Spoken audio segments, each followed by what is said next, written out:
Hi everyone, this is Terry Nazon, world famous astrologer, and today is Monday, May 19th, 2025. And can you believe it that the sun is at the anorectic or the fated degree and is about to enter the sign of Gemini tomorrow afternoon, Eastern time, of course. And so as we make these transitions, always something is going to feel like a speed bump. Something is going to change, and maybe something's going to change within you.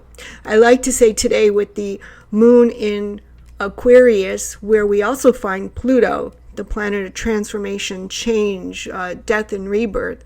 This is where we come down to our lowest low and then we rise above like the golden or the red phoenix does. And this will happen quite frequently now. So when you find yourself at your lowest low, you're going to remember that Pluto is here. And this always is like taking you to your bottom only to lift you back up. And that's exactly what happens.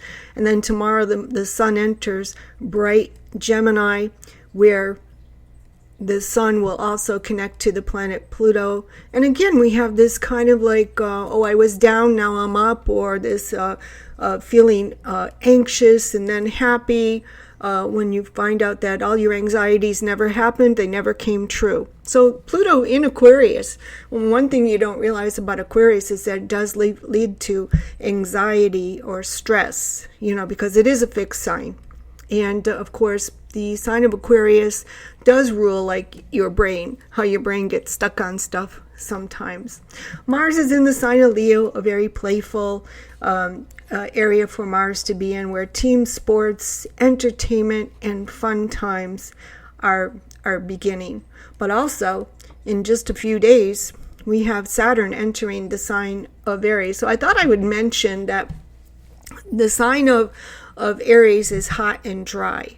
And also, the sign of Capricorn is considered dry also. So Saturn is a dry sign. So we have to be very, very careful about headaches, aches and pains from what? Dehydration. So obviously it's going to be a hot summer for many. So stay hydrated. And if you do get some headaches, make sure you stay hydrated. Venus is in her detriment in the sign of Aries, where she's controlling the situation. And of course, Mars goes right along with that. This is fantastic for those of you seeking to date or find somebody new, or even make a commitment. Why not? And another thing that the moon in Aquarius rules is live-in situations, or where you might decide to move in with somebody or live with somebody. So all of these things come together. But one of the things we're going to watch, and we're going to see if we feel that kind of speed bump kind of energy between today and tomorrow, when the sun transits from the sign of Taurus into the sign of Gemini. A much lighter sign, because right now the sun is in the same sign as the sign of Aquarius, and that can be a little heavy because this area of the chart is called the Pleiades, where the 7 weeping sisters live, but not so tomorrow. So there is this feeling of transformation, change, and overcoming your problems, if you have any, and turning them into boons or gifts. That's all for now. And you can read more on my website, www.terrynazon.com.